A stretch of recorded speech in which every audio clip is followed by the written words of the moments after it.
এবার নিজের শিশুকন্যাকে ধর্ষণ করেছেন তারই আপন পিতা। মায়ের মৃত্যুর 3 দিন পর থেকেই একাধিকবার মেয়ের ওপর পাশবিক নির্যাতন চালিয়েছেন শিশুটির বাবা। ভয়, আতঙ্ক আর লোকলজ্জার কারণে বিষয়টি প্রকাশ করতে পারেননি ভুক্তভোগী, কিন্তু শেষ রক্ষা হয়নি। গ্রেফতারের পর অকপটে তা স্বীকারও করেছেন তিনি। এসআই রাজ জানাচ্ছেন বিস্তারিত। এইটাই তো কেমত নমুনা, বাপে মেয়েরে দর্শন করতে পারে, এটা কি আর কেমত নমুনার বাকি কি আছে বাবা?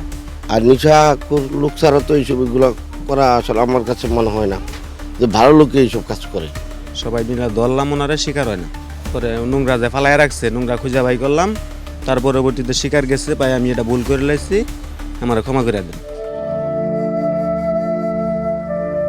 1 মাস আগেই অসুস্থতাজনিত কারণে মারা গেছেন মা রোজিনা।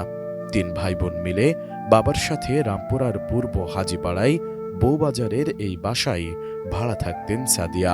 মাহারা ছোট ভাই বোনদেরকে আদর স্নেহে বড় করার দায়িত্ব নেন তিনি, কিন্তু বাবার লালসার শিকার হয়ে থমকে গেল তার জীবন।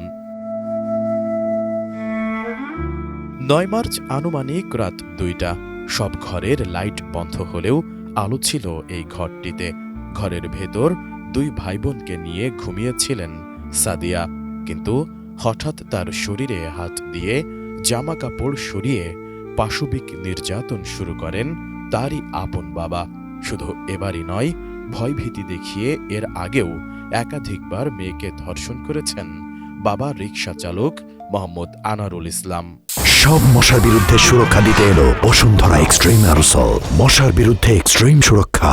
এই সেই ঘর, যেই ঘরে 14 বছরের শিশুকন্যাকে, নিজের আপন শিশুকন্যাকে আপন বাবাই ধর্ষণের ঘটনা ঘটিয়েছেন, এবং এই ঘরের ভেতরেই সেই অপকর্মগুলো চলেছিল।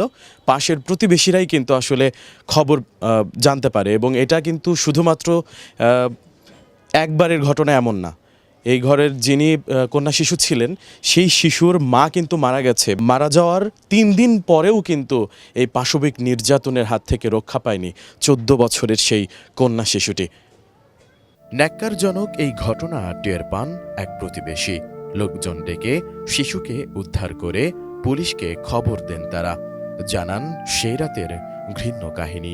তো বাড়ি ফেরার পরে মনে করেন ওই দিন লাইট জ্বালানো, তো লাইট জ্বালানোর পরে মনে করেন আমার এক ভাই মনে করেন ফাঁসের তো নাইয়া দেখতেছে যে এই ঘরটার মধ্যে লাইট জ্বালানো কেন। তো আবার এই টিনের বেড়া ভাঙ্গা দিয়ে আমার আবার টানা দিয়ে দেখছে, দেওয়ার পরে দেখছে যে আমার সেই কন্ডম বাইর করতে আছে। সব হওয়ার পরে মনে করেন আমরা ডাক দিয়ে উঠেছি, উড়ানোর পরে আর যে গেলাম যে আপনি কী করছেন, শিকার যায় না। এই না যাওয়ার পরে আমরা নিজের এই কন্ডমটা বাইর করলাম, করার পরে মনে করেন সামনে রাখছি, আর পরে মনে করেন হারে জিগেছি আর এ শিকার করতে গেছে, আমি ভুল করিয়া লেছি। পরে আমরা পুলিশ খবর দিলাম, আর আমার পুলিশ রাতে উড়িয়ে দিয়ে দিলাম। আমি রাত্রে শুয়েছিলাম, দেখি চিল্লাপিল্লা লাগছে। তা আমি ঘুমের চোখে মনে করেন চোখ টুক ডুলে আয়া দেখলাম কি আমাদের ওই যে যারা এই বাড়ির যে দায়িত্বশীল ম্যানেজার, হেরা জামাই বুঝি চিল্লাচিলি করে। তো আমি আর ঘুম চোখে উঠছি, উঠতে আইসা দেখি কয় আপনি এটা কী করছেন, আপনি এটি কী করলেন। ও অশি রয়ে গেল। উনি আসলে নেশাপানি করে, আমার এমন একটা মনে হয়, কেন উনি চাই চালান থাকলে বোঝা যায় আর কি। এই রুমের লাইট প্রতিদিনই জ্বলে, হঠাৎ করে আমার মানে কানে আওয়াজ আইলো, মানে কাগজের আওয়াজ শোনা যাইতেছে। ওই খারাপ কাজ করার সময় যে নোংরা জিনিসটা করছে, ওই নোংরা জিনিস আনছিল যে কাগজের ভিতরে আসছিল, ওটা বাই করার সময় আওয়াজ হয়েছিল। পরে আমি দেখতে পাই, পরে আবার আমি প্রস্তাব করে ভিতরে ঢুকে গেছি। আমি আবার আসছি যে জিনিসটা আবার দেখি, জিনিসটা দেখা দরকার। ওই সময় আমার ওয়াইফ বাইরে ছিল, তারপরে ওনারও দেখাইলাম, তারপরে ম্যানেজারে ডাক দিলাম, ওনারাও সব দেখছে, সরাসরি কাজের ভিতরে দেখছে। সবাই মিলে ধরলাম, ওনারা শিকার হয় না। পরে নোংরা যে ফালায় রাখছে, নোংরা খুঁজে বাই করলাম, তার পরবর্তীতে শিকার গেছে পাই আমি এটা ভুল করে লাইছি, আমার ক্ষমা করে দেন। পরে তো মনে করেন যে থানার জানানো হলো, থানার লোক আইসা পরে এটা দেখলো। এমন ঘটনাকে কিয়ামতের আলামত হিসেবেই দেখছেন এই প্রতিবেশী। আমার ফোন দিয়ে আনছে, আনার পরে দেখলাম যে মেয়েতে এনে আর ওর বাপে এনে এটা কন্ডম নিয়ে আনার মধ্যে বসে রয়েছে। তারপরে এর মধ্যে কী করলাম, আমি আইলাম, আইয়া চোখের মধ্যে বইলাম, আবার শিশু বাচ্চা 2টা ছোট ছোট বাচ্চা দেখে মনে করেন যে হ্যার গায়ে হাত দেবো আমার দ্বারা মানে আমার সম্ভব হয় না আমি যে হ্যার দুইটা থাপড় দেবো। তো হ্যাঁ কী করলে হ্যাঁ জাবুরে আমার পায়ের মাঝে পড়লো, কয় আমার দেখেন জীবনে ভুল করে লাইছে আর কিছু করবো না। এইটাই তো কেমত নমুনা, বাপে মেয়ে রে দর্শন করতে পারে, এটা কি আর কেমত নমুনার বাকি কি আছে বাবা? বাপে কোনো দিন জীবনে কেমনে হয় তার লুচিটা কীভাবে হইল? বউ মরছে কয়জন এসে বাবা, এই কত 22-23 হাজার টাকা উড়াই আর বউরে নিয়ে পাঠাইছে মাটি দেওয়ানো লাগিয়া দেশে, আমরা টাকা উড়াই দিছি এনের মানুষে, যে গরিব মানুষ তাক 3টা বাচ্চা লইয়া রয়েছে, আর সেই জায়গার ভিতরে যায় সে যে এই সমস্ত নিগুষ্টি কাজ করে, এটা কি বাবা আমরা জানি? আপনারা কি চান এখন, মানে কি হওয়া উচিত? সত্য বিচার চাই ওর, আজও যে কোনো মানুষ যেন এই সমস্ত কাজ না করতে পারে। এ ঘটনায় অভিযুক্ত বাবাকে গ্রেফতার করে রামপুরা থানায় নেওয়া হয় এবং কিশোরীকে উদ্ধার করে ভর্তি করা হয় ঢাকা মেডিকেল কলেজ হাসপাতালের অনস্টপ ক্রাইসিস সেন্টারে। রেফের মতো একটা ঘটনা একটা সংবাদ পাই, আমি আমার টিমকে পাঠাই ওই জায়গায়।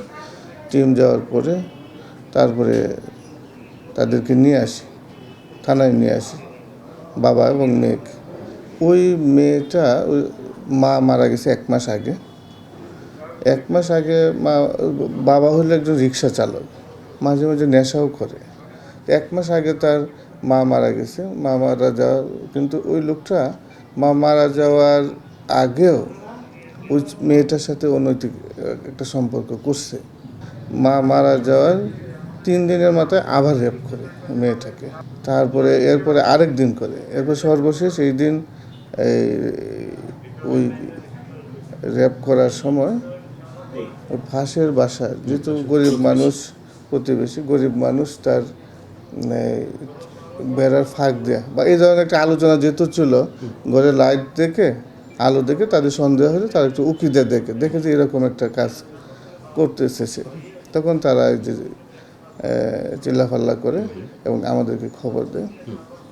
তারপরে আমরা ওই বাবাকে আর মেয়েকে নিয়ে আসি থানায়, মেয়েকে আমি জিজ্ঞাসাবাদ করি, জিজ্ঞাসাবাদে মেয়ে স্বীকার করে। পরে আমরা মেয়েটাকে আমরা ভিকটিম সাপোর্ট এতে পাঠাই, আমরা